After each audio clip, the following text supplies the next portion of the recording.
ఈరోజు దేవుడిచ్చినటువంటి ఒక చిన్న తలంపు ఏంటంటే, దేవుడు పని చేసే వాళ్ళని వాడుకుంటాడు, ఖాళీగా ఉండే వాళ్ళని వాడుకోడు అనేది అంశం. Okay, God will use busy people.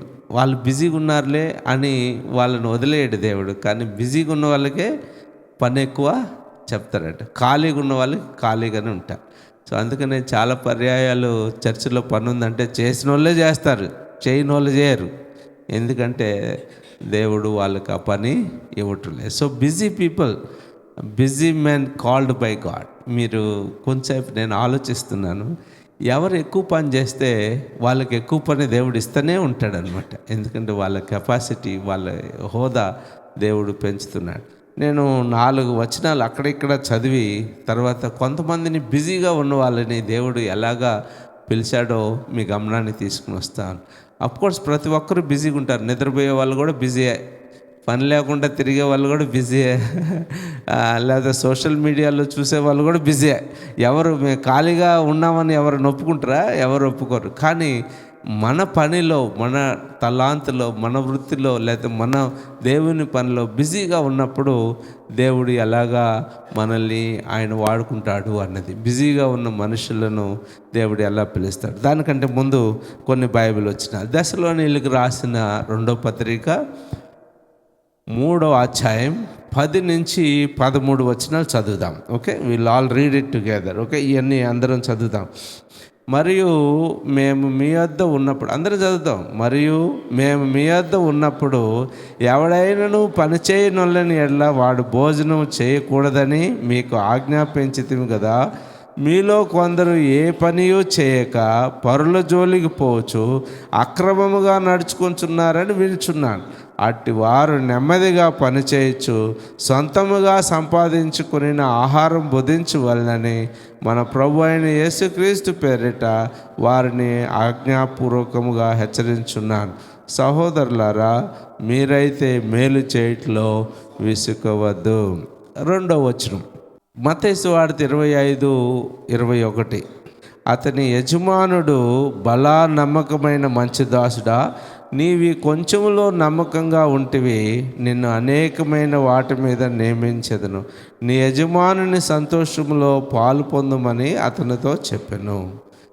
మరొక మాట, ఎఫెసీయులకు రాసిన పత్రిక 4వ అధ్యాయం 1-3 వచనం. కాబట్టి మీరు సమాధానమును బంధము చేత ఆత్మ కలిగించు ఐక్యతను కాపాడుకున్నట్టు యందు శ్రద్ధ కలిగిన వారై ప్రేమతో ఒకరినొకడు సహించచ్చు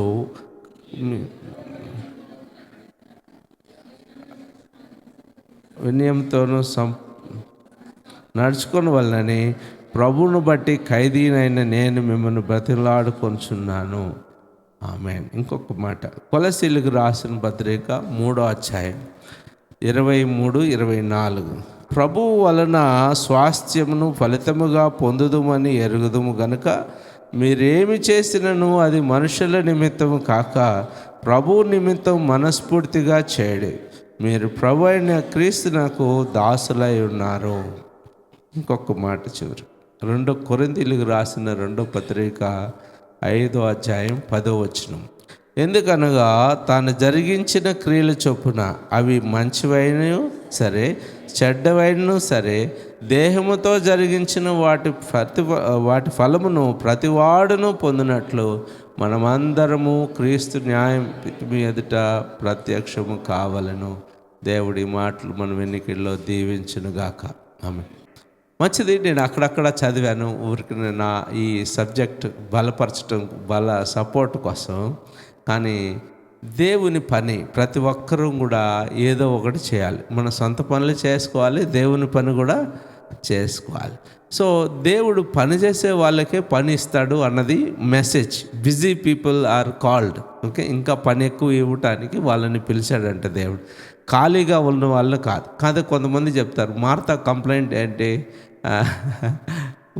కంప్లైంట్ ఏంటంటే మా చెల్లి ఖాళీగా ఉంది, ఆమెకు పని చెప్పు అంటాడు. కానీ పని చేసే వాళ్ళకే పని చేస్తాడు దేవుడు. ఎవరికి ఎక్కువ పని ఇస్తే వాళ్ళు.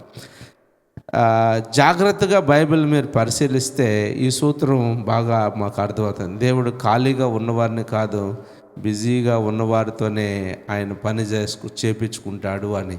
దేవుడు ఒక మనిషిని పిలిచే ముందు అతడు తన చేతిలో ఉన్న పనిని ఎలా చేస్తున్నాడో ఆయన చూస్తాడు. How you are talented, how skillful you are with your work అని చూసి దాన్ని బట్టి దేవుడు నిన్ను పిలుస్తాడంట.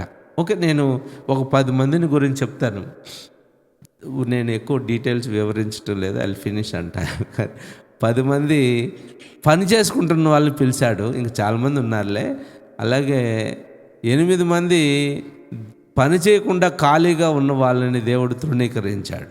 ఓకే, వీరికనే మీకు జస్ట్ వాళ్ళ పేర్లు చెప్పి ఒక మాట చదివించి వెళ్ళాలని ఆశపడుతూ ఉన్నాను. బిజీగా ఉన్న వాళ్ళని దేవుడు పిలిచాడు. మొట్టమొదట వ్యక్తి నాకు గుర్తుకొచ్చింది, వాళ్ళల్లో చాలామంది ఉన్నారు. నేను ఇది ఆర్డర్లో, క్రోనాలజికల్ ఆర్డర్లో ఏమి లేదులే, కానీ నేను అక్కడక్కడ ఎన్నిక చేసుకున్నాను. మొదటిది ఆమోసు గ్రంథం. యాక్చువల్గా ఆమోసు గ్రంథం చిన్న ప్రవక్తల గురించి చెప్పాలి అన్నది నా ఆశ. అందుకని ఆమోసు గ్రంథం చదువుతూ ఉంటే ఈ ఒక్క మాట వచ్చితే, సరే రేపు వచ్చే వారం నుంచి ఆమోసు గ్రంథం కంటిన్యూ చేద్దాం అని ఒక ఆలోచనతో ఈ తలంపు మీకు చెప్పాలని ఆశపడుతున్నాను. ఓకే, ఆమోసు గొర్రెల కాపరిగా ఉన్నప్పుడు దేవుడు పిలిచాడు. ఓకే, ఆమోసు 7వ అధ్యాయం 14-15 వచనాలు చదవండి. అందుకు ఆమోసు అమచ్యాతో ఇట్లనెను, నేను ప్రవక్తనైనను కాను, ప్రవక్త యొక్క శిష్యుడనైనను కాను, కానీ పశుల కాపరినై మేడి పండ్లు ఏరుకొని వాడను. చాలే. ఓకే, సో నా మందను నేను కాచుకొచ్చుండగా యెహోవా నన్ను పిలిచి, నీవు పోయి నా జనులకు ఇశ్రాయేలీయుల వారికి ప్రవచనం చెప్పమని నాతో సెలవిచ్చు. సో ఆయన ఎక్కువ చదువుకున్నట్టుగా మనకు రికార్డ్ చేయబడలేదు. ఆయన ఏం పని చేసేవాడు? గొర్రెలు కాపరి, అంటే మంద కాసుకునేవాడు అనేది ఆయన అంటాడు. ఆయనే చెప్తాడు కదా, పశువుల కాపరి, ఆయన గొర్రెల కాపరి కాదు. ఆయన ఏముంది? పశువుల కాపరి అనేది. ఓకే, పశువుల కాపరిగా ఉన్న ఆయన్ని దేవుడు పిలిచాడు. సో పశువుల కాపరిగా ఉండటం అనేది పెద్ద ఉద్యోగమా చిన్న ఉద్యోగమా? పెద్ద ఉద్యోగం రావే. పశువుల కాపరి పెద్ద లెక్కలో చేసుకోరు కదా ఊర్లో. అందరు ఊరోళ్ళు పశువులన్నీ తోలిస్తాడు, ఆయన పశువుల కాడ తీసుకుపోయి మళ్ళీ సాయంకాలం ఎవరిది వాళ్ళకి అప్పగిస్తాడు. పెద్ద అంత కేర్ చేయరు. పశువుల కాపరిని ఎక్కువ గౌరవించే వాళ్ళు ఎవరు ఉంటారా? ఎవరు ఉంటారు, పట్టించుకోరు కదా ఆయన పని. కానీ ఆయన అంత జాగ్రత్తగా వాళ్ళు తీసుకుని వెళ్ళి అంతా మేపుకొని అన్నీ మళ్ళీ తీసుకుని వచ్చేవాడు చూడాలి. సో ఇక్కడ ఆమోసు ప్రవక్త కుటుంబానికి చెందినవాడు కాదు, ఆయన పశువులు కాసేవాడు. ఆయన మేడి పండ్లు వ్యాపారం చేసుకునేవాడు అని పెంచేవాడు అని రాస్తుంది. మేడి పండ్లు అంటే ఏముంది? అత్తి చెట్టు లేకపోతే అంజూరపు చెట్టు. ఓకే, అవి అన్నీ ఒక కోవకి చెందినట్టు. కాబట్టి దేవుడు అతని పనిలో నుండే ఆయన్ని ఇక్కడ పిలిచినట్టుగా చూస్తున్నాం. కాబట్టి ఆయన ఏ పని అప్పగిస్తాడు? ఒకటే పనిలో 2 పనులు చేసేవాడు. ఆయన పశువులను వదిలేసి ఆయన అత్తి చెట్టు పండ్లు లేకపోతే మేడి పండ్లు ఆయన పండించుకుంటూ ఉండేవాడు, వ్యాపారం చేసేవాడు. సో ఆధ్యాత్మిక నేపథ్యం ఏంటంటే, మన విధేయత దేవునికి చూపటం, నీకు అప్పగించినటువంటి పనిలో నువ్వు నమ్మకంగా ఉండటం. దేవుడు నిన్ను చూసినప్పుడు ఆయన ఇశ్రాయేలీయులకు ప్రవక్తగా ఆయన దేవుడు ఎన్నిక చేసుకుంటాడు. ఆయనకు హోదా లేదు, ఆయనకి అర్హతలు లేవు, కానీ ఆయన పనిలో ఆయన నమ్మకంగా ఉన్నప్పుడు దేవుడు ఆయన్ను ఒక గొప్ప జనానికి లేదా ఇశ్రాయేలీయులకు ప్రవక్తగా ఆయన నేర్పించుకుంటాడు. సో నువ్వు చేసే పని నువ్వు చేస్తూ ఉండగా దేవుడు నిన్ను దర్శించి గొప్ప సేవలో ఆయన వాడుకునేదానికి అవకాశాలు ఉన్నాయి. 2వ వ్యక్తి మోషే, గొర్రెల కాపరులుగా ఉన్నాడు. ఆయన గొర్రెలు కాపరు. అఫ్కోర్స్ మోషే బాగా చదువుకున్నవాడే, కానీ 40 సంవత్సరాలు ఐగుప్తులో చదువుకున్నదంతా 40 సంవత్సరాలు అన్లర్న్ వాట్ ఈ లర్న్డ్. అంటే చదువుకున్నదంతా అక్కడ పని చేస్తుంది. ఇంజనీరింగ్ చదివాడు అనుకో, గొర్రెలు కాపరికి ఇంజనీరింగ్కి ఏమైనా సంబంధమా? అసలు ఏం సంబంధం లేదు. గొర్రెలు ఎట్లా గాయాలో ఆయన నేర్చుకున్నాడు, వాటిని ఎలాగుండాలో. సో ఈ గొర్రెల కాపరిగా మరి నిర్గమకాండం 3వ అధ్యాయం అదంతా కూడా చదువుతాం. ఆయన వాళ్ళ మామ ఇతరు గొర్రెలు నమ్మకంగా 40 years గొర్రెలు కాసేవాడు అంట. ఆయన 40 సంవత్సరాలు కాసేవాడు. అరణ్యంలో సాధారణమైనటువంటి పని, క్రూర మృగాలతో ఆయన పని, లేకపోతే ఇంక పెద్ద గొర్రెల కాపర్లను కూడా ఎవరైనా విలువిస్తారా? ఎవరు లేరు. ఎక్కడ గొర్రెలు పడుకుంటే అక్కడ పడుకోవాలి. ఇట్స్ నాట్ పెద్ద ఇంపార్టెంట్. కానీ దేవుడు ఆయన్ని అక్కడ చూచి ఆయన్ని పిలుస్తాడు కదా. ఒక పొద తగలబడుతూ ఉంటే అది కాలిపోవట్లేదు కానీ మంట వస్తుంది. ఈయన కొద్దిగా ఆశ్చర్యం అయిపోయింది. అప్పుడు దేవుడి గురించి చాలా వరకు ఆయన మర్చిపోయాడు. 40 సంవత్సరాలు అయిపోయింది అవన్నీ వదిలేసి, అన్నీ ముగించుకొని 40 సంవత్సరాలు ఆయన గొర్రెల కాపురత్వంలో ఆయన ఉన్నప్పుడు దేవుడు ఆయన్ని పిలిచాడు. Okay, 40 long years of training మోషేకి కావాల్సి వచ్చింది దేవుడు. ఎందుకంటే మోషే కోపం ఎక్కువ, మోషేకు బలం ఎక్కువ, మోషే ఆ గర్వం, హోదా అవన్నీ ఉన్నాయి. కానీ గొర్రెల కాపురులుగా ఆయన చేయటంలో దేవుడికి నమ్మకస్తుడిగా కనపడి ఆయన్ను అరణ్యంలో పనిచేసే, సాధారణమైన పనిచేసే ఆయన్ను మరి ఇశ్రాయేలీని నడిపించే నాయకుడిగా ఎన్నుకున్నాడు. ఎప్పుడన్నా మోషే ఊహించుంటాడా? ఎప్పుడు కూడా నా పని అంతే అనుకున్నాడు అక్కడ ఆయన కదా. ఈ నెవర్ ఈవెన్ థాట్. కానీ హీ వాజ్ ఫెయిత్ఫుల్. నమ్మకంగా ఆయన పనిలో ఆయన గొర్రెల కాపరిగా ఉన్నాడు. ఆయన వాళ్ళ మామకు పని చేస్తూ ఉన్నాడు. దేవుడు మరి మిమ్మల్ని ఒక పెద్ద పనికి పిలిచే ముందు దేవుడు ఒక చిన్న పని నీకు టెస్టింగ్గా ఇస్తాడేమో కదా. పెద్ద పనికి దేవుడు మనల్ని అప్పగించేటప్పుడు ఒక చిన్న పని దేవుడు టెస్టింగ్గా ఇచ్చాడు. అదే మోషే విషయంలో దేవుడు చేసినటువంటి ఒక గొప్ప కార్యం. కాబట్టి ఈ 40 సంవత్సరాలు ఆయనకు అనేక తరబీదులు ఇచ్చాడు. ఇశ్రాయేలీల్ని ఎలాగా పరిపాలించారు, గొర్రెల్ని ఎలాగా కేర్ తీసుకోవాలో అలాగా ఈ పిల్లల్ని ఒక కాపరిగా నీకు ఎలాంటి లక్షణాలు ఉండాలో అవన్నీ కూడా ఆయన నేర్పించి ఆయన ఒక పెద్ద పనికి పిలిచే ముందు ఒక చిన్న పనిలో నమ్మకత్వాన్ని ఆయన చూశాడు. మూడో వ్యక్తి గిద్యోను. ఓకే, గిద్యోను గోధుమలో నూరుతూ ఉండేవాడు కదా. మనకు న్యాయాధిపతుల గ్రంథం 6:11 మనం ఆ మాట చదువుతాం. ఒకసారి చదువుదాం, చూడండి. 11-12 చదువుదాం. యెహోవా దూత వచ్చి అబీయజ్రీయుడైన యోవాషునకు కలిగిన ఒఫ్రాలోని మస్తకి వృక్షం క్రింద కూర్చుండెను. యోవాషు కుమారుడైన గిద్యోను మిద్యానీయులకు మరుగై ఉండునట్లు గానుగ చాటున గోధుమలను దుల్లగొట్టుచుండగా యెహోవా దూత అతనికి కనబడి, పరాక్రమం గల బలాఢ్యుడా, యెహోవా నీకు తోడై ఉన్నాడని అతనితో అనగా. ఒక చాప్టర్ డైలాగ్ చాలా బాగుంటుంది. ఆయన ఎక్కడున్నాడు? అప్పుడు మిద్యానీయులు భయంతో వీళ్ళు గోధుమలు నూరుతూ ఉండే సమయంలో భయంగా నూరుతుంటున్నారంట వాళ్ళు. ఎందుకంటే వాళ్ళు ఎక్కడికి సౌండ్ వినబడి వాళ్ళు పట్టుకెళ్ళిపోతారు అన్న భయంలో ఆయన పిరికితనంతో ఆయన చాటునను మాట ఉంది చూడండి. యోవాషు కుమారుడైన గిద్యోను మిద్యానీయులకు మరుగై ఉండునట్లు గానుగ చాటున. ఓకే, ఆ మాట ఇక్కడ మీరు గమనించండి. వాళ్ళకు మరుగై ఉండటానికి గానుగ చాటున అంటాడు. అంటే ఎంతో భయంతో ఉన్నారు. అప్పుడు దేవుడు ఆయన్ని దర్శిస్తాడు. కానీ ఆ క్లిష్ట పరిస్థితుల్లో కూడా he was willing to work కదా. గోధుమలు మిద్యానీయులతో ఒక పక్క టెన్షన్ ఉన్నా కూడా, భయం ఉన్నా కూడా ఆయన పని చేస్తూ ఉన్నాడు. చాలామంది సాకులు చెప్పేస్తారు కదా, ఇప్పుడు పరిస్థితి బాగలేదు, నేను వెళ్ళట్లేదు, ఇప్పుడు కష్టాలు ఉన్నాయి, వెళ్ళట్లేదు. కానీ అలాంటి గానుగ చాటును గోధుమలు దుల్లగొట్టుచున్నప్పుడు యెహోవా దూత అతనికి కనపడి ఏమంటుంది? పరాక్రము గల బలాఢ్యుడు. ఆయన అంటాడు, నేను పరాక్రముడు అయితే మిద్యానీయులు ఎందుకు ఇట్లా రెచ్చిపోతారు, ఏం మాట్లాడుతున్నావు అని బాగా డైలాగ్ ఉంటుంది అక్కడ కదా.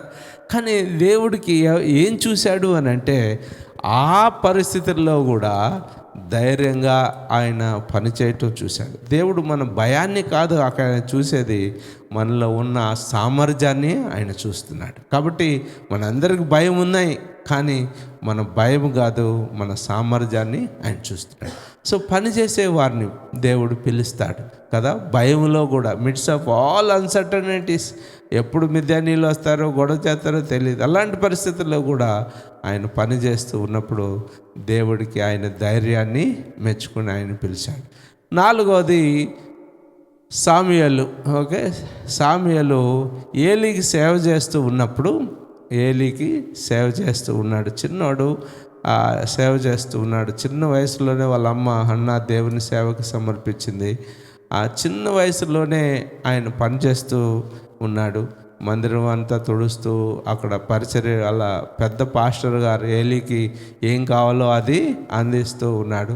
వాళ్ళ యొక్క కుమారులు మరి వారు దేవుని మాట వినకుండా వారు విరోధులు అయిపోయారు. దేవుడికి వాళ్ళంటే ఇష్టం లేదని తెలిసింది. అయితే చిన్న వయసులో పరిచర్య చేస్తున్న సామ్యూయలు, ఏలీకి పరిచర్య చేస్తున్న సామ్యూయలు అంత దేవుని గురించి తెలియదు. కానీ అప్పుడు దేవుని వాక్యం వినటం కూడా అరుదని రాసుంటుంది అక్కడ బైబిల్లో. అలాంటి సమయంలో దేవుడు సామ్యూయలుతో మాట్లాడుతున్నాడు. దేవుడు సేవకులను ఆయన పిలుస్తాడు కదా, ప్రేక్షకులను కాదు, సేవకులను దేవుడు పిలుస్తాడు. చాలామంది ఆదివారం ప్రేక్షకులుగా మనం వచ్చి వెళ్ళిపోతున్నామేమో, కానీ ఒక దేవునికి సమర్పణ కలిగి ఒక బాధ్యత తీసుకొని పనిచేసే వారిముగా లేము. దేవుడు ఎప్పుడు మరి పనిచేసే సేవ చేసే వాళ్ళని పిలుస్తాడు, కానీ మన ప్రేక్షక పాత్రను వహించే వారిని కాదు. సో ఏదో టచ్ మీ నాట్ అన్నట్టు మనం వచ్చి వెళ్ళిపోతాం కొంతమంది కదా.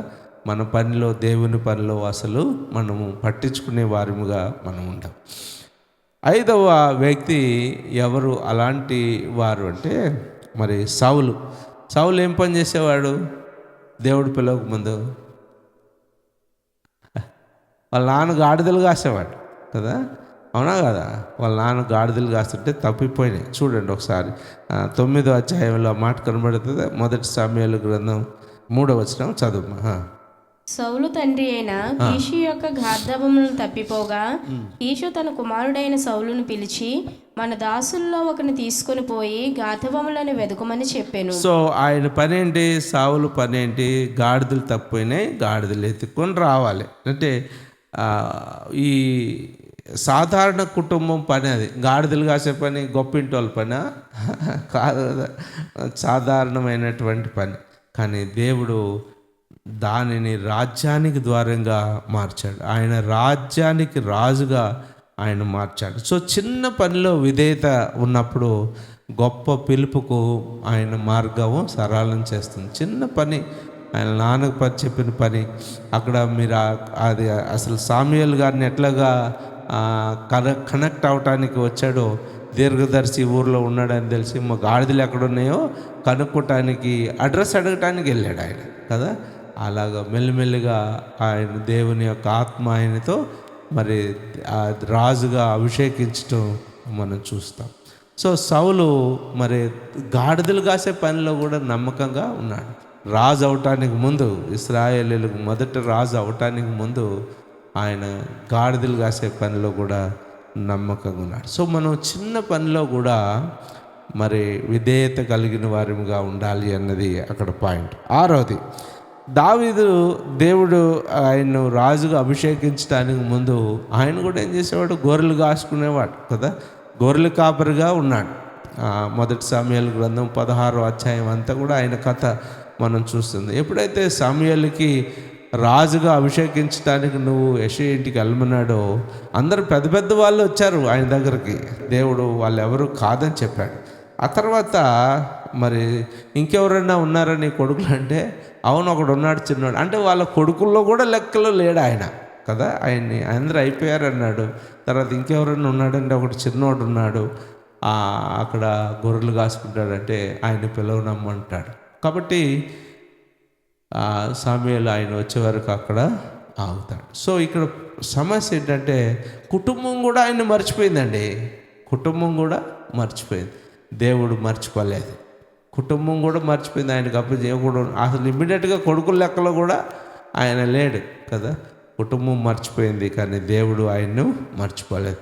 రహస్య విశ్వసనీయత, దేవుడిలో ఆయన ఎంత గొప్పగా దేవుల్లో ఉన్నాడో, ఎన్ని పాటలు గొర్రెల కాపరిగా ఉన్నప్పుడు పాడుకుంటూ ప్రభును స్తుతించాడో అవన్నీ కూడా దేవుడికి వినపడింది. సో దేవుడు ఆయన మర్చిపోలేదు. అందుకనే ఆ చిన్న నమ్మకత్వం బహిరంగ అభిషేకానికి దారితీసింది. బహిరంగంగా ఒక రాజుగా ఉండటానికి. ఎవరు చూడట్లేదేమో, ఎవరు మర్చిపోయారు మనల్ని, అంటే పట్టించుకోలేదు.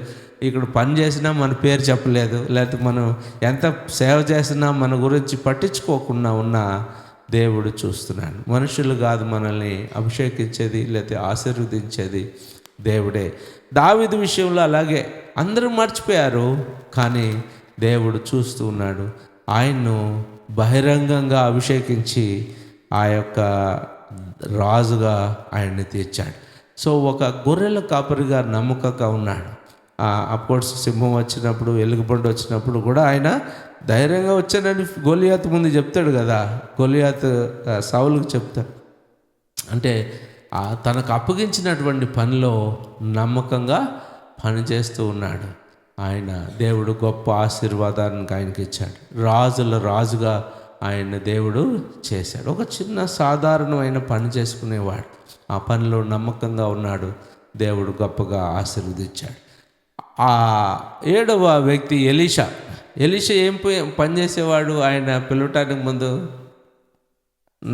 పొలం పని చేసుకునేవాడు, వ్యవసాయం చేసుకునేవాడు కదా. 12 జతల ఎద్దులతో దున్నుకుంటా ఉండేవాళ్ళు అనేది రాసింది. ఒకసారి 19 చూడండి. 19 చూడండి, మొదటి రాజుల గ్రంథం. ఏలియా అచ్చటి నుండి పోయిన తరువాత అతనికి షాపాతు కుమారుడైన ఎలీషా కనబడెను. అతడు తన ముందరనున్న 12 అరకల ఎడ్ల చేత దున్నించుచు 12వ అరక తాను తోలుచుండెను. ఏలియా అతని చెరబోయి తన దుప్పటి అతని మీద వేయగా చాలే. సో 12 జతల ఎద్దుల బండ్లు ఆయన పొలం. అంటే he was a rich man. మామూలుగా ఒక్కొక్క ఇంటికి ఒక జత ఎద్దుల బండి ఉంటేనే గొప్ప. ఇప్పుడు ఆయన పొలం అప్పుడు ట్రాక్టర్లు దున్నేటివి కాదు కదా. ఎక్కువ మందిని, ఎక్కువ పొలం ఉన్న వాళ్ళు ఏం చేస్తారంటే అందరి తీసుకుని వచ్చి వరుసగా పొలాన్ని దున్నిచ్చేవాళ్ళు. అలాగా దున్నిస్తూ ఉన్నాడు. 12వ అరక లేదా 12వ ఎద్దుల బండి ఆయనది. 12 బండి దున్నుతూ ఉన్నప్పుడు దేవుడు ఆయన్ను పిలిచాడు. ఓకే, ఏలియా ప్రవక్త ద్వారా ఆయన పిలిచాడు. సో 12 జతల ఎద్దులతో పొలం దున్నుతూ ఉన్నాడు. సంపన్నుడైన మరి పిలుపుకు స్పందించాడు. చాలా రిచ్ మ్యాన్. ఆ దినాల్లో 12 ఎద్దులతో బండ్లు దున్నించుకుంటున్నాడంటే చాలా రిచ్ మ్యాన్, డబ్బులున్నవాడు కదా. ఆయన దేవుడు పిలిస్తే ఆయన దేవుడు ఆయన్ని వదిలేసి వచ్చాడు. దేవుని పిలుపు మన సౌకర్యాన్ని సవాల్ చేస్తుంది. ఆయన కంఫర్ట్ జోన్లో ఉండుండొచ్చు కదా, ఆయనకు అన్నీ ఉంటాయి. ఆయన ఏం చేశాడంటే ఆ ఎద్దుల బండితో బలిచ్చేస్తాడు. ఆయన తోలు ఎద్దుల బండితో మళ్ళీ తిరిగి అన్నడు కూడా ఎద్దుల బండి పని చేయకుండా ఆయన బలిచ్చేసి మళ్ళీ ఉంటాడు. సో కష్టపడి పని చేస్తున్నాడు, ఆయన పొలంలో పని చేసుకుంటున్నాడు. కానీ దేవుడు ఆయన్ని ప్రవక్తగా ఆయన పిలిచాడు. So what ever the job, నీకు దేవుడు ఇచ్చినటువంటి పనిలో నువ్వు నమ్మకంగా ఉంటే ఆయన నిన్ను ఆశీర్వదిస్తాడు అంటాడు. నెక్స్ట్ నెహెమ్యా. ఓకే, నెహెమ్యా ఏం పని చేసేవాడు? రాజుకు సేవ చేస్తూ బానిసగా పట్టుకెళ్ళారు. ఆయన పని ఏంటి? ఆఫీస్ బాయ్ ఉద్యోగం, పియోన్ ఉద్యోగం, లేకపోతే మన భాషలో చెప్పాలంటే ఆఫీస్ బాయ్, పియోన్. కప్పులు అందించేవాడంటే ఆ దినాల్లో రాజుగారికి ముందు ఈయన టేస్ట్ చేసి చూడాలి. విషయం ఎవరన్నా పెడితే ఫస్ట్ ఈయన చచ్చిపోతాడు, తర్వాత రాజు. అట్లాంటి పని ఆయన చేసింది కదా. రాజుకు పనిచేస్తూ ఉన్నాడు. అయితే ఒక దేశంగానే దేశంలో పనిచేస్తున్నాడు. ఒక లౌకిక ఉద్యోగం అదే కానీ ఒక పవిత్రమైనటువంటి లక్ష్యంతో ఆయన చేస్తూ ఉన్నాడు. దేవుడు ఉద్యోగాన్ని వదిలించడు, కానీ దాన్ని ఉపయోగిస్తాడు. కొన్నిసార్లు ఉద్యోగం వదిలేసి సేవ చేయమనలేదు కదా, ఉద్యోగంలో ఉంటూనే సేవ చేశాడు. నెహెమ్యా ఏం చేశాడు? ఆ ఉద్యోగంలో ఉంటూనే ఆ రాజుగారికి రికమెండేషన్ అడిగాడు. సార్ ఇలాగ మా ఊర్లో సమస్య వచ్చిందంటే, రాజుగారు అధికారికంగా కట్టడానికి అన్ని సప్లై చేయండి, ఏం అడిగితే అది ఇవ్వండి, ఎంత అడిగితే అది ఇవ్వండి అని అది వాటే యూస్ కదా. కొన్నిసార్లు ఉద్యోగాలు మనం ఎక్కడ చేస్తుంటే అక్కడే దేవుడు ఒక సాధనంగా వాడుకుంటాడు. సో దేవుడు ఉద్యోగాన్ని వదిలించడు, కానీ దాన్ని ఉపయోగించుకుంటాడు అంటాడు. So Nehemiah while serving a king, మరి దేవుని పని ఆయన చేయటానికి సపోర్ట్ వచ్చింది, ఆయన తీసుకెళ్తానికి మన సెక్యూరిటీ వచ్చింది, ఆయన డబ్బులు కట్టించడానికి డబ్బులు వచ్చింది. ఇవన్నీ రాజుగారి ఖజానాల నుంచి వాడుకోవటానికి. సో నువ్వు ఏ పని చేస్తున్నా నీ సేవ దేవుని పని చేయాలి అని అంటే, దేవుడి కోసం నువ్వు దేవుని ఆత్మలో నువ్వు ఉంటే దేవుడు నిన్ను ఆ కెపాసిటీలో ఆయన వాడుకుంటాడు. ఓకే, 9 దానియేలు గురించి మనం చదివితే, దానియేలు కూడా 4 రాజుల కింద ఆయన ప్రైమ్ మినిస్టర్ పనిచేశాడు. 4 రాజులు మారారు, కానీ ఈయన మారలేదు. అంత అన్య దేశంలో రాజభవనంలో సేవ చేసేవాడు. అంటే ఈ చీఫ్ సెక్రటరీ లాగా లేకపోతే ఒక ప్రైమ్ మినిస్టర్ లాగా ఆయన పనిచేశారు. రాజులు మారిపోయారు కానీ ఈయన మాత్రం మారలేదు. అలాగే ఉండగా మరి దేవుడు ఆయన ఒక అన్య దేశంలో ఆయన అధికారిగా ఉన్నప్పుడు దేవుడు ఆయన్ని పిలిచాడు అంటాడు. చూడండి ఒకసారి 1వ అధ్యాయం 19వ వచనం. రాజు వారితో మాట్లాడగా వారందరిలో దానియేలు, హనన్య, మిషాయేలు, అజర్య వంటి వారెవరునూ కనబడలేదు గనుక వారే రాజు సముఖమున నిలిచిరి. So they got employment in the palace. రాజుగారి దగ్గర వచ్చాడు. సో పరదేశంలో ఉన్న నువ్వు విశ్వాసంతో ఉంటే ప్రభు నిన్ను గొప్ప ఉద్యోగం చేస్తాడు. ఎక్కడో దేశంగాని దేశంలో ఉన్నాడు అని మనం దిగులు పడనక్కర్లేదు. అనేక రాజ్యాలు మారిన, రాజులు మారిన, మరి దానియేలును దేవుడు స్థిరంగా ఉంచాడు. సో బయట దేశంలో ఉన్నా కూడా దేవునికి నువ్వు దగ్గర అయితే ఆ బయట దేశంలోనే నిన్నే ఒక ప్రాముఖ్యమైన వ్యక్తిగా ఆయన చేస్తాడు కదా. అలాంటి ఒక వ్యక్తి మనం చూడాలి. అలాగే ఇంకా చాలామంది గురించి మనం చదువుకోవచ్చు. మొర్దెకై గురించి కూడా చదువుకోవచ్చు. మొర్దెకై వాచ్మెన్ డ్యూటీ చేసేవాడు కదా, గేట్ మ్యాన్, సెక్యూరిటీ మ్యాన్. కానీ దేవుడు ఆయన పనిలో నమ్మకంగా ఉన్నాడు. దేవుడు ఆయన్ని ఆశీర్వదించాడు. అలాగే మత్తయి సువార్త మనం వచ్చేసరికి 9:9 మత్తయిని గురించి కూడా చదువుతాం. కొత్త నిబంధనలో మత్తయి ఏం చేసేవాడు? పన్ను వసూలు చేసేవాడు, ట్యాక్స్ కలెక్టర్ కదా. ఆయన పనిచేస్తూ ఉన్నప్పుడు దేవుడు ఆయన్ని పిలిచాడు. ఆయన అన్నాడు, ట్యాక్స్ కలెక్టర్స్ అందరికి ప్రజలకి ఇష్టం ఉంటారు. ఎందుకంటే వాళ్ళు ఎక్కువ వసూలు చేస్తారు కదా, ఎక్కువ డబ్బులు వసూలు చేస్తారు. మామూలుగా వాళ్ళకి కట్టాల్సింది 100 రూపాయలు ఉంటే వాళ్ళ దగ్గర 300 వసూలు చేసేవాళ్ళంట. అందుకని ట్యాక్స్ కలెక్టర్స్ అంటే ఎవరికి ఇష్టం ఉండదు. కానీ ఇక్కడ యేసు ప్రభువు వారు ఆయన్ని పిలుస్తున్నాడు. 9:9 చూడండి, మత్తయి 9:9.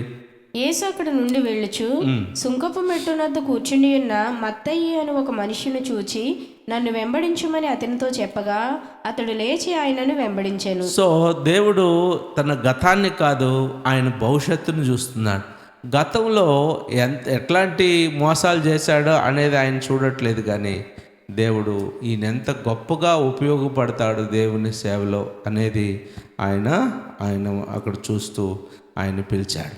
అలాగే పేతురు, ఆంద్రేయ కూడా చేపలు పడుతూ ఉన్నప్పుడు యేసయ్య చూశాడు. మత్తయి సువార్త 4వ అధ్యాయం 18-20 వచనాల్లో వాళ్ళిద్దరూ చేపలు పడుతూ ఉన్న సమయంలో గలిలయ సముద్రంలో మరి వారు పేతురు, ఆంద్రేయ ఇద్దరిని కూడా దేవుడు పిలిచాడు.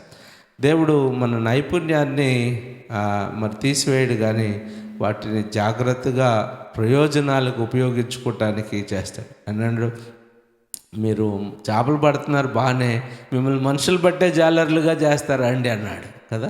వాళ్ళని యొక్క స్కిల్ ఏంటి? స్కిల్ చేపలు ఎట్లా పట్టాలో తెలుసు, కాబట్టి ఇప్పుడు మీకు ఏం నేర్పిస్తాను, మనుషులు ఎట్లా పట్టాలో మీకు నేర్పిస్తాను అన్నాడు. సో వాటి ఒక కొత్త ఉపయోగానిగా ఆయన మార్చాడు. మనం ఏదైనా కూడా మన స్కిల్ దేవుని పరిచర్యలో, దేవుని రాజ్యంలో ఉపయోగపడుతుంది. ఏది వృధా కాదు. దేవుడు మనల్ని ఎందుకు నేర్పించాడో, ఎందుకు ఆ అనుభవం గుండా తీసుకొచ్చాడో మనకు అది ఉపయోగపడటానికే అది తీసుకొచ్చాడు. కాబట్టి మనము ఎప్పుడు కూడా మన అనుభవాలను దేవుని పరిచర్యలో వాడుకుంటూ ఉండాలి. ఇంకొక వ్యక్తి యాకోబు, యోహాను అక్కడ వలలు రిపేర్ చేసుకుంటూ ఉంటారు. వాళ్ళు ఏం చేస్తారు? వలలు రిపేర్ చేసుకుంటుంటారు. ఇది కూడా మత్తయి సువార్తలోనే మనం చూస్తాం. తర్వాత వచనాలు 20-21 వచనాల్లో ఆ మాటలు మనం చదువు ఒకసారి, లేకపోతే చదువు. ఆయన అక్కడ నుండి వెళ్ళి జెబెదయి కుమారుడైన యాకోబు, అతని సహోదరుడైన యోహాను అను మరి ఇద్దరు సహోదరులను తమ తండ్రి అయిన జెబెదయి యొద్ద దోణిలో తమ వలలు బాగు చేసుకొనిచుండగా చూచి వారిని పిలిచెను. చాలు, వాళ్ళు పని చేసుకుంటున్నారు. ఇక్కడ నా పాయింట్ అంతే ఏంటంటే, పనిచేసే వాళ్ళని దేవుడు పిలుస్తాడు అన్నది నా పాయింట్. వాళ్ళు పని చేసుకుంటూ ఉండగా వాళ్ళని పిలిచాడు. దేవుడు అద్భుతాలు మాత్రమే కాదు, ఆయన నిర్వహణ చేసేవాడు కూడా అని పిలుస్తున్నాడు. సో ఇక్కడ ప్రిన్సిపల్, ఇంకా మీరు లిస్ట్ పెద్దగా రాసుకోవచ్చు, ఎంతమంది పనిచేస్తూ ఉన్న వాళ్ళని దేవుడు పిలిచాడు. దేవుడు పని లేని వారిని పిలవడు, మరి పనిలో నమ్మకంగా ఉన్నవారిని ఆయన పిలుస్తాడు. పిలుపు తరచుగా ఎక్కడి నుంచో రాదు, కానీ మన మధ్యలో నుంచే వస్తుంది అనేది మనము చూస్తాం. మనకు ఉద్యోగం ఉన్నా, సేవలో ఉన్నా, చిన్న పనిలో ఉన్నా, పెద్ద పనిలో ఉన్నా, లేకపోతే దేవుడు మనల్ని పిలిచినటువంటి ఆ పిలుపులో, మనకు అప్పగించినటువంటి ఆ పనిలో మనం నమ్మకంగా ఉన్నప్పుడు దేవుడు గొప్ప పని, గొప్ప బాధ్యత మనకు అప్పగిస్తాడు. కాబట్టి తగిన సమయంలో కొంతమంది ప్రమోషన్ రావడానికి షార్ట్ కట్లు ఎత్తుకుంటారు కదా, కానీ నువ్వు పనిలో నమ్మకంగా ఉంటే ప్రమోషనే నిన్ను ఎత్తకుండా వస్తుంది. కాబట్టి ప్రమోషనే మనల్ని ఎత్తకుండా వచ్చేటట్టు దేవుడు చేయాలని ఆశపడుతున్నాడు. కాబట్టి ఈరోజు మరి దేవుని పిలుపుకు మీరు అర్హులే. మీరు పనిచేస్తున్న పనిలో నమ్మకంగా ఉన్నప్పుడు దేవుడు మనలను నమ్మకస్తులుగా ఆయన పనిలో ఆయన వాడుకోవటానికి ఆయన చూస్తాడు. సరే, నేను తొందరగా ఎవరు ఆయన పిలుపును నిర్లక్ష్యం చేశారో, లేదా ఆయన పిలుపు వాళ్ళు పని చేసుకోకుండా ఉండి ఆయన పిలుపుని నిర్లక్ష్యం చేసి వాళ్ళ పనిని కోల్పోయారో కూడా మీకు చెప్పి నేను ముగిచ్చేస్తాను. సామెతల గ్రంథం 19:15లో ఒక మాట ఉంది, సోమరితనము గాఢ నిద్రలో పడవేయును, సోమరివాడు పస్తుపడి ఉండును. సో సోమరితనం ఏం చేస్తుందంట? గాఢ నిద్రలో పడవేస్తుంది. తర్వాత సోమరివాడు పస్తుపడి ఉండును. సో గాఢ నిద్ర, పొద్దున్నే టైం అయినా లెగవటానికి లెగవకుండా చేస్తుందంట. వాళ్ళ పేరు సోమరివాడు. ఆలస్యము లోతైన నిద్ర తెస్తుంది. పని లేని మనిషి ఆకలితో కూడా ఉంటాడని వాడుక భాష. కాబట్టి ఇక్కడ మనం చూసాం, దేవుడు ఎక్కువగా బిజీగా బాధ్యతతో ఉన్నవారిని పిలిచాడు. కానీ ఇప్పుడు బైబిల్లో మరో కోణంలో, దానికి వ్యతిరేక కోణంలో మీకు చూపించాలని ఆశపడుతూ ఉన్నాను. మన పని లేకపోవటం, లేకపోతే పనిలో ఆలస్యం చేయటం, లేకపోతే సౌకర్యం లేదని చెప్పటం, నిర్లక్ష్యం చేయటం, దేవుడు పిలుపును కూడా మనిషి మరి కోల్పోయే స్థాయికి అది తీసుకుని వస్తుందని మనం గ్రహించాలి. దేవుడు పిలిచేటువంటి ఆ పిలుపు ఎప్పుడూ కూడా, ఆ స్వరం ఎప్పుడూ ఉంటుంది, కానీ నిర్లక్ష్య హృదయం దానిని వినకుండా చేస్తుంది. దేవుడు ఎప్పుడు పిలుస్తూనే ఉంటాడు, కానీ మనలో ఉన్న ఆ నిర్లక్ష్య స్వభావం దేవుడు యొక్క పిలుపును మనల్ని వినకుండా చేస్తుంది. మొదటిది, ఆదాము తన బాధ్యత వదిలినప్పుడు పతనం అయిపోయాడు. ఐడిల్నెస్ లెడ్ టు డిసొబీడియన్స్ కదా. ఆదాము ఉండవలసిన దగ్గర ఆయన ఉండట్లేకపోయింది. దేవుడు ఆదాముకు పని ఇచ్చాడు, తోటను కాపాడమని, కానీ బాధ్యతను గమనించకపోవటం పాపంలో ప్రవేశించడానికి దారితీసింది. బహుశా వాళ్ళిద్దరూ కలిసి పనిచేయాలి, అవనొక్కదాన్ని వదిలేసి ఎక్కడికి వెళ్ళాడో తెలియదు, ఆయన్ని రాయపడలేదు. కానీ మనిషి తన బాధ్యతను వదిలినప్పుడు మరి శోధన సులభంగా ప్రవేశిస్తాడు. మనకు ఒక పని అప్పగిస్తే ఆ పనిలో మనం నమ్మకంగా ఉండాలి. సో ఐడిల్నెస్, ఖాళీగా ఉండటం వల్ల అవిధేయత వారిలో ప్రవేశించింది అంటాడు. దావీదు ఇక్కడ చూడండి, యుద్ధానికి వెళ్ళే సమయంలో యుద్ధానికి వెళ్ళకుండా మరి విశ్రాంతి తీసుకున్నాడు. కాబట్టే ఆయన మరి శోధనలో ప్రవేశించినట్టుగా మనం చూస్తాం. So David resisting when he should have been in the battle or war, వెళ్ళటానికి ఇష్టం లేదు. రాజు యుద్ధానికి వెళ్ళే కాలమందు యెరూషలేంలోనే ఉన్నాడు. దాని విధి స్థలంలో లేకపోవటం, వ్యభిచారానికి, తర్వాత హత్యకు దారి తీసిన దానికి మనం చదువుతాం. సో ఒక చిన్న తప్పు సమయంలో విశ్రాంతి లేదా నైతిక పతనానికి దారితీసింది. ఎప్పుడు విశ్రాంతి తీసుకోకూడదు అప్పుడు విశ్రాంతి తీసుకోవటం వల్ల చేయవలసిన సమయం చేయవలసిన అప్పుడు చేయకుండా ఉండటం వల్ల ఆయన పతనానికి దారితీసినట్టుగా మనం చూస్తాం. రాజులు యుద్ధానికి వెళ్ళే కాలం ముందు దావీదు యెరూషలేంలో ఉన్నాడు.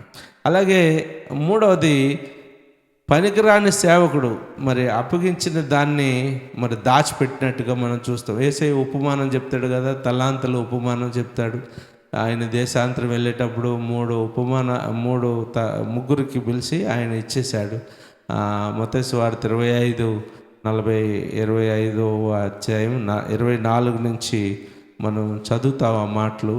అక్కడ ప్రతిభను ఉపయోగించలేదు. ఒక తలాంతు ఇచ్చినోడు మళ్ళా వచ్చి నన్ను లెక్క అడుగుతాడని ఆయన ఏం చేయలేదు, ఆయన అది సరిగా ఉపయోగించుకోలేదు. బహుమానాన్ని, అవకాశాన్ని ఆయన కోల్పోయాడు. ఆయన దేవుడి దగ్గర నుంచి వచ్చే బహుమానం. కొంతమందికి దేవుడు పని అప్పగిచ్చాడు, ఆ పనిలో వారు నిర్లక్ష్య స్వభావం చూపించారు. దాని నుంచి ఏం చేస్తారంటే వారు బహుమానం కోల్పోవటమే కాకుండా ఆ దేవుడు వారికి ఇచ్చినటువంటి పనిని వారి దగ్గర నుంచి కూడా తీసేసుకుంటాడు.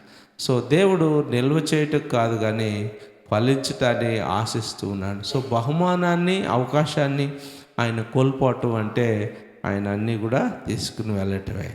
అలాగా మనకు ఇవ్వబడినటువంటి తలాంతులు ప్రభు కొరకు ఉపయోగించుకునే విషయంలో మనం ఎలాగా ఉన్నాం.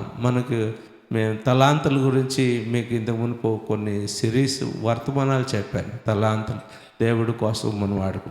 సో మనం ఈ సంవత్సరం దేవుడు మనకిచ్చిన తలాంతును మనం దాచిపెట్టే వారిగా ఉన్నామా, లేకపోతే ప్రభు కొరకు ఉపయోగించుకుని దాన్ని బహుమానాన్ని పొందుకునే అవకాశాన్ని మనం కలిగినాం.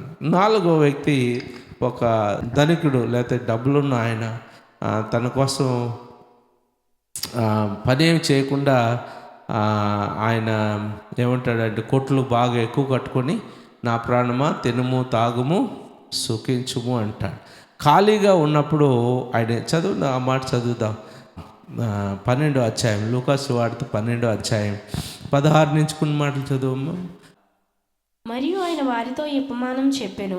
ఒక ధనవంతుని భూమి సమృద్ధిగా పండెను. అప్పుడు అతడు, నా పంట సమకూర్చుకొనుటకు నాకు స్థలము చాలదు గనక నేనేమి చేతునని తనలో తాను ఆలోచించుకొని, నేను ఇలాగు చేతును, నా కొట్లు విప్పి వాటికంటే గొప్ప వాటిని కట్టించి అందులో నా ధాన్యం అంతటిని, నా ఆస్తిని సమకూర్చుకొని, నా ప్రాణమా అనేక సంవత్సరములకు విస్తారమైన ఆస్తి నీకు సమకూర్చబడి ఉన్నది, సుఖించుము, తినుము, త్రాగుము, సంతోషించుమని చెప్పుకుందునను కొనెను.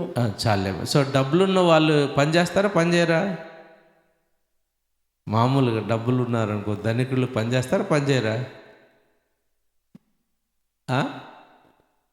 చేస్తారు, బాగా చేస్తారు. మీరు చూడండి ప్రసంగి గ్రంథం 4వ అధ్యాయం చూడండి. వాళ్ళు నిద్ర పట్టదంట ఇంకా ఎక్కువ డబ్బులు సంపాదించాలని. ఎంత డబ్బులు సంపాదించినా వాళ్ళు ఇంకా సంపాదించాలని నిద్ర పట్టదంట వాళ్ళు. చూడండి ఒకసారి. థ్యాంక్ యూ అమ్మ. చదువు 5:12 చదువుమ్మా. కష్టజీవులు కొద్దిగా 10 నుంచి చదువుమ్మా. ద్రవ్యమును అపేక్షించువాడు ద్రవ్యము చేత తృప్తి నొందడు, ధన సమృద్ధిని అపేక్షించువాడు దాని చేత తృప్తి నొందడు, ఇది వ్యర్థమే. చూడండి, ఎంత డబ్బులు వాళ్ళకి ఉన్నా కూడా దాని చేత వాళ్ళు ఏం చేయరంట, తృప్తి చెందరు. తర్వాత ఆస్తి ఎక్కువైన ఎడల దాని భక్షించు వారును ఎక్కువ అగుదురు. కన్నులారా చూచుటే గాక ఆస్తి పరునికి తన ఆస్తి వలన ప్రయోజనమేమి? కష్టజీవులు కొద్దిగా తినను ఎక్కువగా తినను సుఖనిద్ర నొందుదురు. అయితే ఐశ్వర్యవంతులకు తన ధన సమృద్ధి చేత నిద్ర పట్టదు. దేనికి నిద్ర పట్టదట? మీరు ఎప్పుడన్నా చూడండి, డబ్బులు ఎక్కువ ఉన్న వాళ్ళు ఇంకా ఎక్కువ సంపాదించాలని వాళ్ళు ఎక్కువగా ఇన్వెస్ట్ చేస్తూనే ఉంటారు. వేరే బిజినెస్లో, కొత్త బిజినెస్లో ఇన్వెస్ట్ చేస్తూ ఉంటారు. సో ఫ్రాంచైజ్ పెడతానే ఉంటారు. ఆపేస్తారా, పెడతారా? పెడతానే ఉంటారు వాళ్ళు. ఇక్కడ బాగా లాభం వస్తుంది అని ఇంకో దాంట్లో, లేదా ఇంకొక వెంచర్లో, ఇంకొక విభాగంలో వాళ్ళు పెడతారు. ఇప్పుడు కొన్ని పెద్ద పెద్ద కంపెనీలు చూడండి, ఆ కంపెనీల్లో వాళ్ళు లేని విభాగం లేదు కదా, వాళ్ళు లేని విభాగం. ఎందుకు చేస్తారు అంటే, సో డబ్బులు ఉన్న వాళ్ళు ఎక్కువ కష్టపడతారు. కానీ కొంతమంది డబ్బులు ఉన్న వాళ్ళు ఏం చేస్తారంటే, 10 తరాలకి తినేంత సరిపోయిందిరా, నువ్వేం పని చేయకు, పడుకొని తిను అని అన్నాడు అనుకో. అప్పుడు దేవుడు అంటున్నాడు, మూర్ఖుడా, నీ ప్రాణం ఈ రాత్రి నేను అడుగుతున్నాను అంటాడు. సో పని చేయటం దేవునికి మరి ఫలించటం, పని చేయటం అనేది దేవుడు మనం. అందుకనే సోమరితనంగా వాటి నిత్యత్వాన్ని గురించి నిర్లక్ష్యత ఇక్కడ చేసి భూలోకాన్ని గురించి ఆలోచిస్తున్నాడు ఈ ధనికుడు. నిత్యత్వంలో ఒక జీవితం ఉంది అన్నదానికి. సో కొంతమందికి ఎప్పుడు డబ్బులే సంపాదనే ఉంటుంది, కానీ వాళ్ళు దేవుని పని, దేవుని యొక్క నిత్యత్వము గురించిన ఆలోచన వారికి ఉండదు. అందుకని వాళ్ళని దేవుడు ఇష్టం. డబ్బులు ఉన్నాయి, ఇవ్వచ్చు, కానీ వారు ఇయ్యరు. వాళ్ళు చేయరు కదా. ఎవరు కూడా మరి అలాంటి వారుగా ఉన్నప్పుడు ఆయన ఉంటాడు. సో పని చేయటం అనేది ఇంపార్టెంట్. మరి పని చేసేటువంటి ఒక వారు, ఓకే, పని అంటే పనిలో నిర్లక్ష్య స్వభావం చూపించేవారు. మరి బెస్ట్ యోనా ఎగ్జాంపుల్ కూడా మనం చూసుకోవచ్చు. యోనాకు దేవుడు ఒక పర్టికులర్ పని ఇచ్చాడు. ఆ పని నుంచి ఆయన పారిపోతున్నాడు. పని నుంచి పారిపోవటం వలన మరి నిర్లక్ష్య స్వభావం చూశాడు. శారీరకంగా బిజీ, ఆత్మీయకంగా అలసత్వం మనం ఇక్కడ చూస్తాం. ఆలస్యం చేసినటువంటి విధేయత అసలు విధేయత కానే కాదు అనేది మనం అక్కడ చూస్తాం. Delayed obedience is not obedience కదా. ఆలస్యంతో ఇప్పుడు చెప్పినప్పుడు వినలేదనుకో, తర్వాత మేము వింటామంటే దానివల్ల ప్రయోజనం ఏమీ లేదండి. యోనాకు చెప్పినప్పుడు ఆయన వినలేదు, తర్వాత ఆయన చాలా పరిణామాలు ఆయన పరిస్థితి చూడొచ్చు. సో మరి ఈ శారీరకంగా బిజీగా ఉన్నాడు, అలసిపోయాడు పాపం. ఆ వాడ ఎక్కబోయి ఈ వాడ ఎక్కే వాడలో మార్చడంలో బిజీగా ఉన్నాడు, కానీ దేవుని పని నిర్లక్ష్యం చేశాడు.